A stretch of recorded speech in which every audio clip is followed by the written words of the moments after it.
Have you ever stopped to really think about your desires? I mean, really dig deep into why you want the things you want. Is it that new car, a promotion at work, or maybe a certain kind of relationship?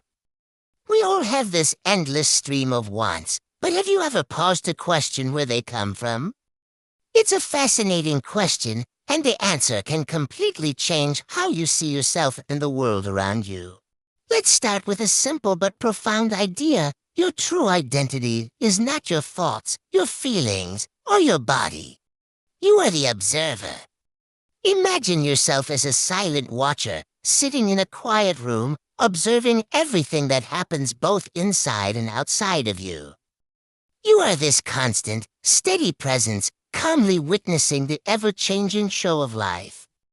This isn't just a cool perspective to try on, it's recognizing who you fundamentally are. You are the awareness that is noticing everything else. From this place of the observer, you can see two distinct landscapes, your inner view and your outer view. Let's break those down. Your inner view is the world inside your own mind. It's your personal, private universe of thoughts, feelings, memories, and self-image. No one else has access to this space. It's completely unique to you. Think about how you see yourself right now. Is that image clear or fuzzy? Is it positive or negative? Whatever it is, notice that it's not solid. It's formless and constantly morphing. Your inner view of yourself changes depending on your mood, your recent experiences, or even who you're talking to. It's like a cloud, always shifting its shape. One moment you might see yourself as confident and capable, and the next you might feel insecure and doubtful. This inner world is subjective and ever-changing. Then there's the outer view. This is everything you experience outside of your own head. It's the physical world you can see, touch, and hear. It includes the people you interact with, the places you go, the objects you own, and the situations you find yourself in. The outer view is the shared reality we all navigate. When you desire that new car, you're focused on an object in the outer view. When you want that promotion, you're aiming for a change in your external circumstances. This outer world seems very real, very solid, and it's where most of our attention tends to go. So how does this relate to your desires? This is where it gets really interesting. We can separate desires into two categories: true desires and false desires.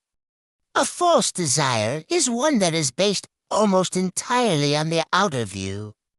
It's a want that comes from external pressures, social conditioning, or comparing yourself to others. You see someone on social media with a lavish lifestyle, and suddenly you feel a burning desire for the same things.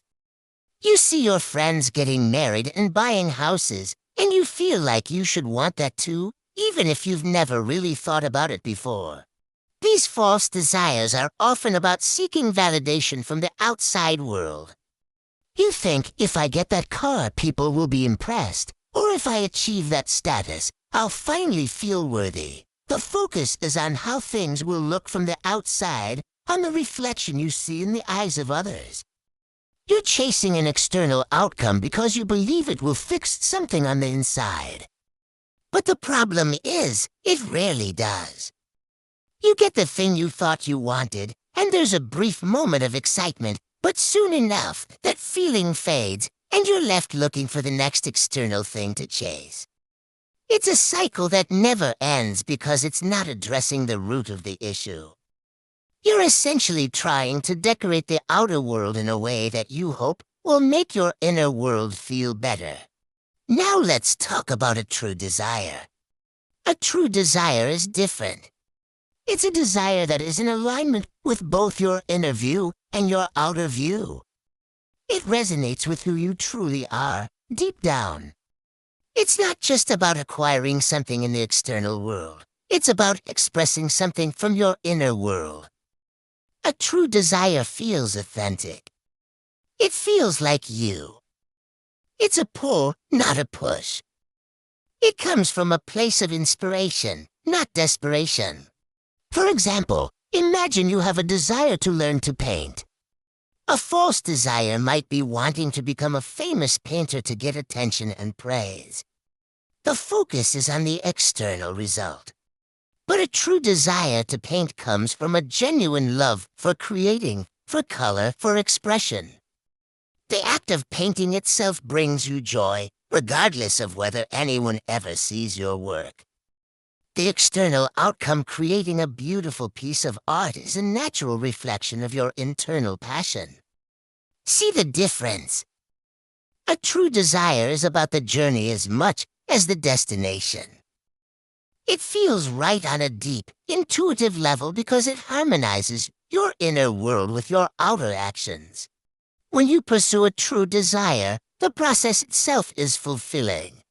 Let's say you have a true desire to start your own business. It's not just about making money or being seen as successful. It's about bringing an idea you're passionate about to life. It's about solving a problem you genuinely care about.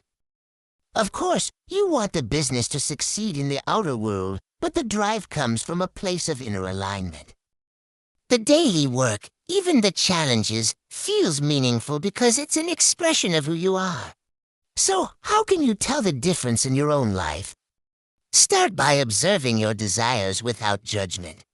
When a want pops into your head, get curious. Ask yourself, why do I want this? Is this desire coming from a place of should or have to? Is it because I'm trying to keep up with someone else or prove something? Or does this desire feel genuinely exciting and aligned with my core values? Does the thought of pursuing it fill me with energy, or does it feel like a heavy obligation? Pay attention to how your body feels when you think about the desire.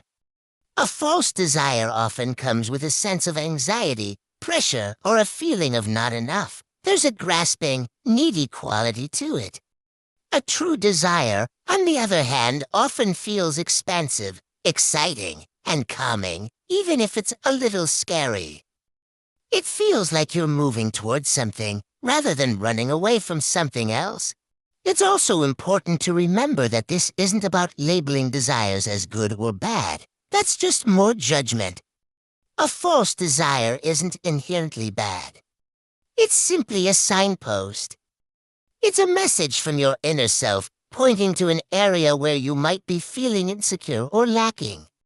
It's an opportunity to look inward and ask, what is this desire really trying to give me? Am I seeking approval? A sense of security? A feeling of belonging?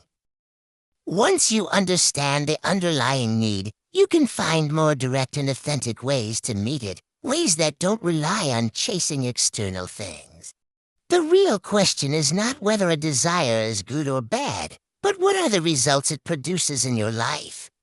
Chasing false desires often leads to a roller coaster of temporary highs followed by emptiness, frustration, and a feeling of being stuck on a treadmill. It can leave you feeling exhausted and disconnected from yourself. Pursuing true desires, however, leads to a sense of purpose, fulfillment, and personal growth. The journey itself enriches you. It builds your confidence and deepens your connection to your true self, the observer. You start to create a life that is a genuine reflection of your inner world, and that is a truly beautiful and powerful thing. So take some time to be the observer. Watch your desires as they arise. Don't get carried away by them, and don't push them away. Just watch. Ask yourself where they come from. Are they a reflection of the outer world, or are they an expression of your inner world? By understanding the nature of your desires, you can begin to consciously choose which ones to follow. You can start building a life that feels less like a frantic chase and more like an authentic expression of who you truly are.